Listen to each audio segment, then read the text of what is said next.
more about it. So I'm definitely going to send her to your profile, Hector. Do you have NFT information? Yeah. So yeah, I'm going to start making content around that. But yeah, send her my way because yeah, I'm going to be like making all my content around like NFT educational stuff.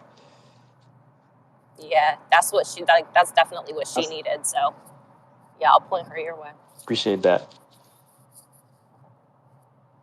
Yeah, that's what's up, man. Then see, like, this is what I like about crypto Twitter, man. Like, yo, like, you just hop in some spaces, you make some new connections, people do cool stuff on here. I'm telling you, like a lot of the stuff that like that's happened over the last year and a half, bro, it's crazy. It's just been networking like across like different like social media. So like, guys, like the power of networking, man. It's powerful for real. Not just that, but taking advantage and actually leveraging social media and using it to network instead of just like, like out there for vanity metrics, like actually using social media and learning and networking, like that's key. Yeah.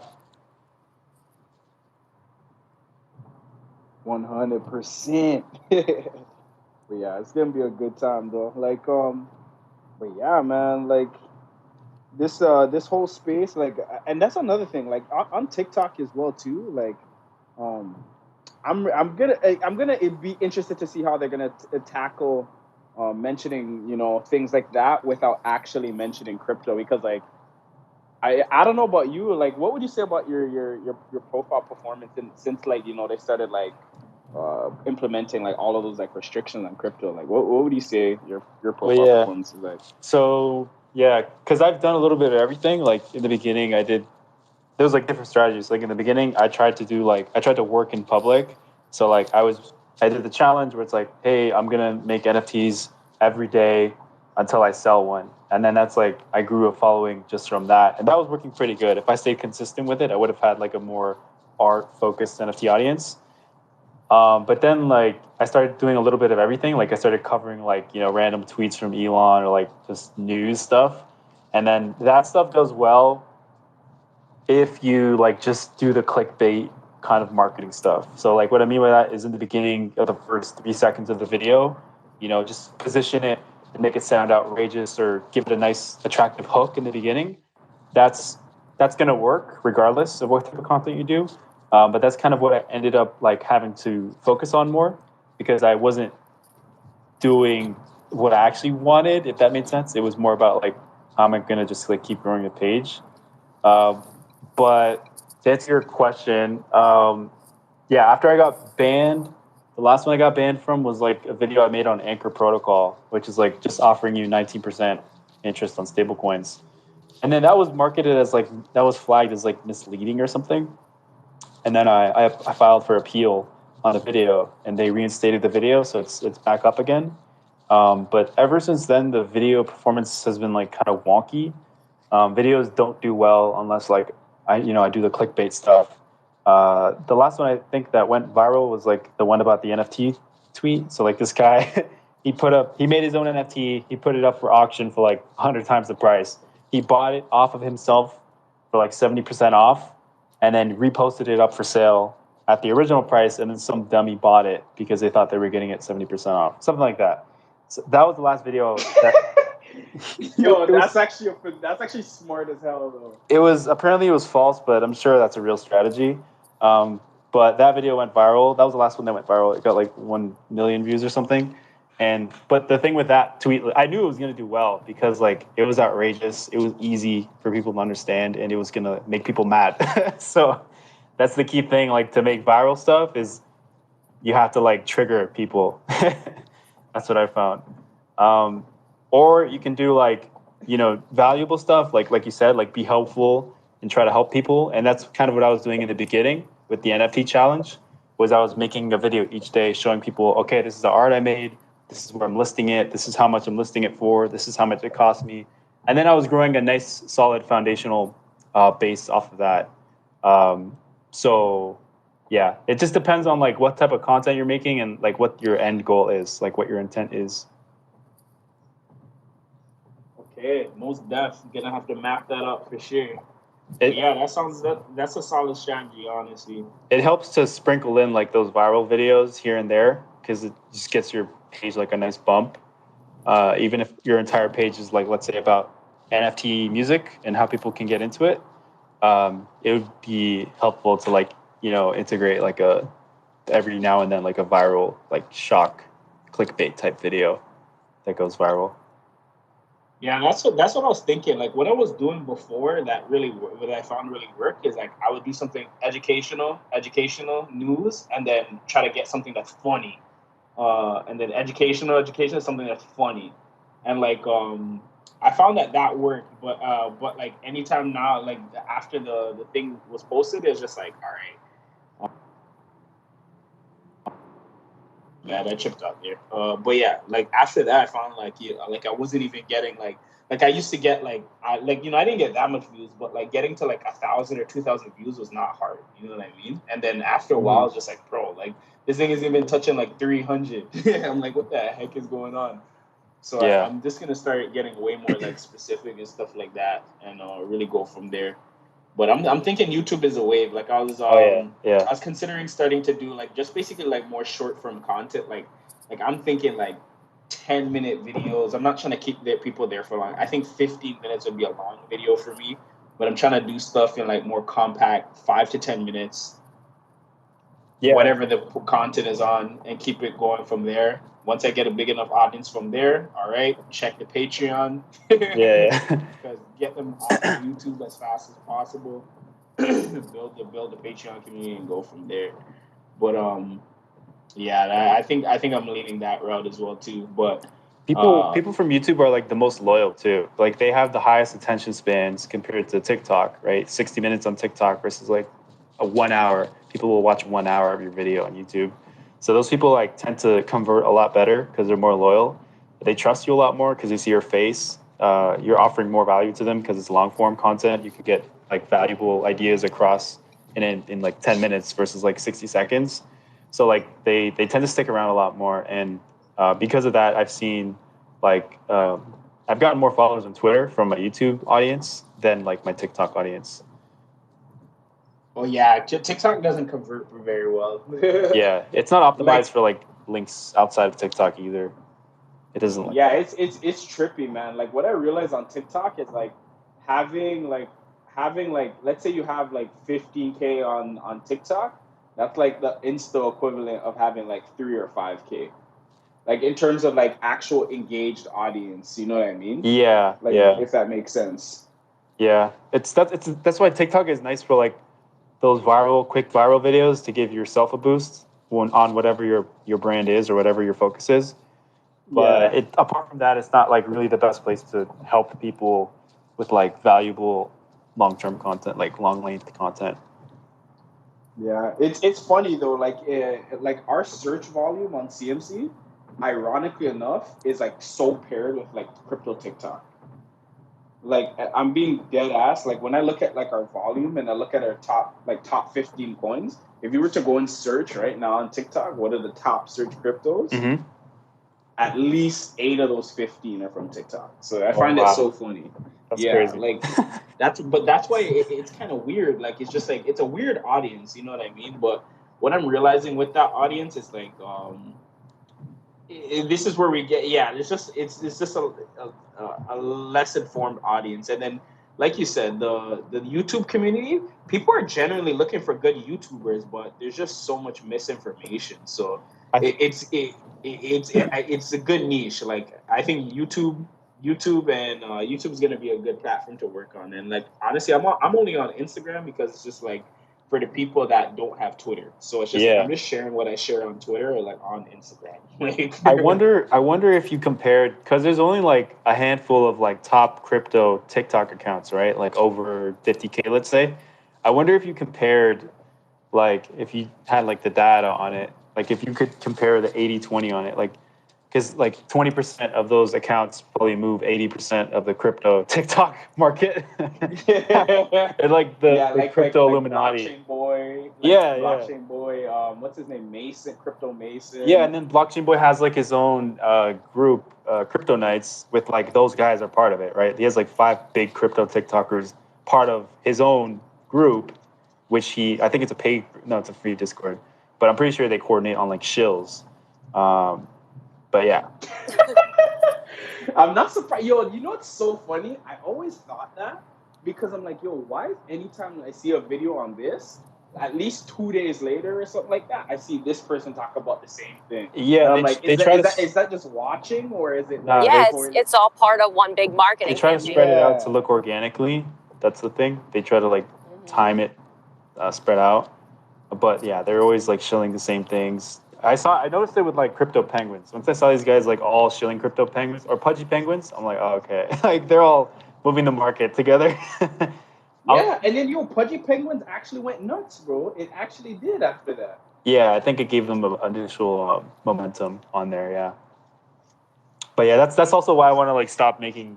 I want to go into NFT art content because like I don't want to be part of that shilling like. Yeah, and it's just a bad look. Like I just think like it's just a bad because like anytime you like let's say the fans actually catch on to what's going on, it's just gonna look bad on you. You know what I mean? People will be like, oh, you're just another BitBoy crypto. You know what I mean? To be fair though, in their defense, like that is the most lucrative way to make money, apart from like sponsored videos, which won't pay you as much, but it is way more lucrative to pump and dump on your on your followers.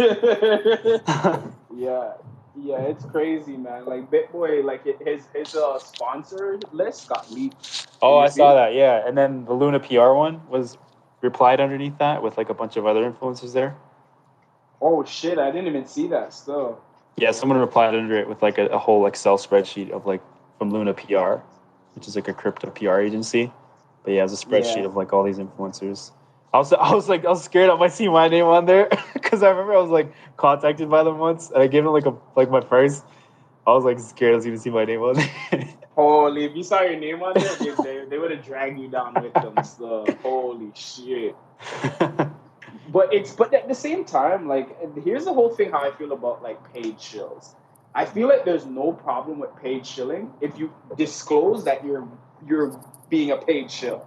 You know what I mean? Well, it won't work if you do that though, right? Like people are gonna be like, oh, like they just ignore it. It's like when you say hashtag ad. It's like when you put ad in your Instagram post, like no one cares anymore, right? It's like it diminishes the credibility of the content. That's true. But you know, but it's just but that's the reason why me primarily like I look at like whenever people shill a coin and say, yo, this is the next big this, I already my radar's already up and I'm like, all right, let's take you with a grain of salt. Let's see if there's some legitimacy here. And I just don't take people seriously. But then the crazy part is it ends up pumping every time. Like that's why it's crazy. Yeah. Like I was just telling Sarah earlier, I'm like on the CMC account, right? They're always talking about Elon Mon game. I'm like, bro, like why are these people shilling so hard? And if you look at the last, like they've been shilling that hard for like, I'd say like about a month and a half, 2 months. Like it's been getting aggressive the last month and a half, 2 months. Yeah. And I looked today, bro, that thing did 100. It did 108% in the last like week. Yeah. I've learned so that. It's just like it works. I've learned that too, is because I'll get like bot comments on my TikTok videos and they're all like copy and pasted, but like I can't delete each one. But once I see that they're all like shilling a similar coin, the first time I saw that, I'm like, okay, I'm gonna ignore it. Obviously, it's like a meme shit coin. Second time I tried it, I was like, okay, I'll just toss $100 at this thing, and it was Cat Girl. I got in on Cat Girl, and that shit like went like did like I don't know like 100% or some shit like in a week. But yeah, so I'm gonna take my investing advice from the TikTok comment section from now on. Just throw some gambling money. Yeah, we're doing it all wrong. We're overthinking it. Yeah, no, legit. Like, yo, this last bull run showed me we're doing it all wrong. You just gotta find what's the thing that plebs are gonna pump. Yeah, what are the normies gonna buy? And just buy. What are the normies gonna? No, literally, I think. And you know, I was telling that to my boy because like he's like a super TA guy, he's big on TA. Yeah. And I'm like, bro, we should just like, I'm not saying we put all of our bag in there, but I'm like, bro, we should take like a solid 10% of our bag, put it in these stupid ass meme coins or like all these things, and I promise you they'll pump. Bro, he's talked me out of it. I'm like, okay, I won't do it. What pump? This was with Doge. I remember oh my god! Like when I said it was so stupid. I literally bought Doge like remember when Doge pumped on TikTok for the first time in like in I think it was like July or August of 2020 or something like that. Yeah, it was like 70 cents or something. Yeah, like 0.7 cents it pumped to, and I was like, yo, there's no way people are that dumb. I'm like, yo, are people that dumb? I'm like, okay, even if Doge pumps, right? Okay, at max, what's it gonna pump to? Like 5 cents, 10 cents? You know what I mean? Am I really gonna wait that long when there's other utility coins? Mm-hmm. And then I bought out of it, and I'm like, yo, if I just kept my 500K Doge, I would have been sitting at 50 cents. I would have laughed. That would have been the funniest trade of all time. All time. Because there's no way I would have held on to it. Like in hindsight, I think I would have sold around 20 to 30 cents because there's no way I could see myself it taking any further. But all that showed me is next bull run, I am definitely gonna have a shitcoin bag. Like I'm gonna allocate 5 to 10% to purely shitcoins. Yeah. Like, and just find these shitcoin early. I'm like, all right, what are people gonna be silly enough to buy? Like what's the silliest narrative here? Like, you know what I mean? Like there's a meme coin I just found. It's called Simp Token. I bought Simp Token. Simp? Yeah, like Simp Token. Like Simp. Like literally Simp Token. I bought it literally because that is a walking meme. A walking meme. So I'm just like, all right, I put $100. I'm like, all right, whatever. Let's see. You know what I mean? Just invest in memes. But I mean, some people play the lottery, some people play shit coins. Yeah. Hey, think about it like this. If you already gamble, like if you bet on sports or you play the lottery, you might as well put your money in meme coins because there's a better hit rate. Yeah. Facts. Like literally there's a better hit rate. But that's not serious. Once again, guys, don't take this as investing advice. I'm just throwing around like money I can lose. Yeah. But man, like. All right. But yeah, what do you think about like the whole like Solana NFTs then? Like Solana versus like ETH and all this thing. You think Solana's a fad, or you think like Solana's here to stay? Nah, it's here to stay, but the NFTs still have to prove themselves. I think a lot of them they haven't executed on the roadmap, maybe. I don't know, I haven't really kept up with them, but it seems like most of them don't. They all kind of look like the same artwork, to be honest, from the ones that I've seen. Like, they hire the same guy from Fiverr, I'm pretty sure. Could be. Well, I'm interested because, like, man, me personally, I'm not too bullish on Solana long term though, because I just think that their team is too sus. You know what I mean? First they had that outage situation, so it showed how centralized it was. Then on top of the outage situation, they got caught with hiding a wallet with like 13 million Solana tokens. Oh, word? And then when people found out about it, they only burned like 3.3 million of it. So they still kept like a good majority of it.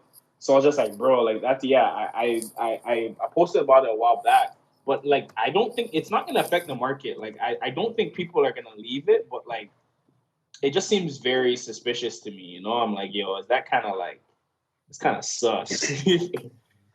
Yeah, I don't think Solana users are like really decentralized maxis. I don't think they care about it. I think it's the same user base as like BSC. So like people just want something that's cheap, fast, and they can get their flips in. I think that's kind of it. It's a pretty simple narrative, I think.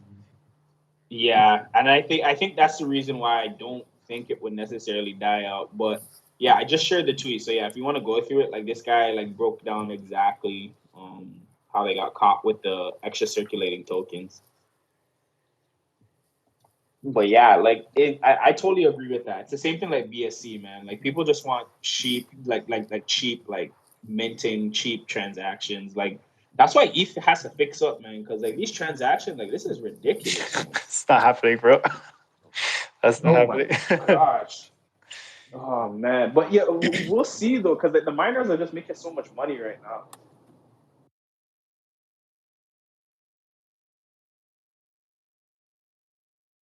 Yeah, I'm running. That's doing pretty well now. Yeah, I don't mind. Like, I tried to get into helium mining, but like it was like what a 7-month wait from the time like I was trying to get like parts. I was like, oh my gosh. I'm still waiting. I have like 3 that haven't come in yet. I'm still waiting on those. Oh my gosh. But at least the price like man. freaking doubled, bro. Like at least it's worth the wait now. It's like the price doubled Yeah, since that's true. the happening. And I think there might be another maybe a narrative is like for the normies at least is like whenever there's a hardware miner, I think associated with a token that might tend to do well. So like Helium was an example of that. There's another one called Deeper Network, which actually did pretty well now that I'm looking at the chart. Deeper Network, like decentralized internet, doesn't actually work. But they did release a mining hardware device, and that kind of gave them this initial like spike from YouTubers, people making videos about how much you could make on it, price predictions, all that crap. I think like whenever there's a hardware miner associated with a project, I think that will like drive momentum for it from so far. IoTex has one coming out too, by the way. IoTex is a pretty good project. They're listed on Coinbase now. Like a month ago, they got listed, I think. Nice. Yeah, I saw them got pumped on Coinbase. I still use Coinbase from time to time. Unfortunately, I have to. I'm trying to avoid KYC as much as I can, though.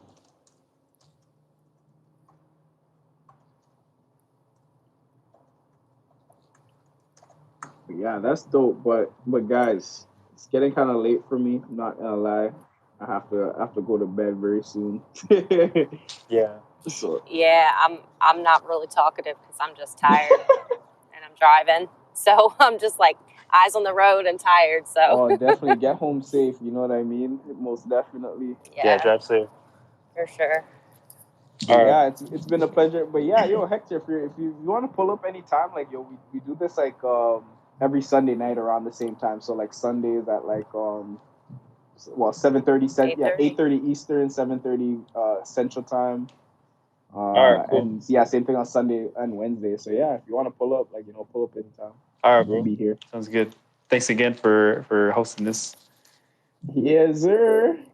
Yeah, thanks for all the info on NFTs. That was helpful. No problem. All right, catch you guys later. Have a good night.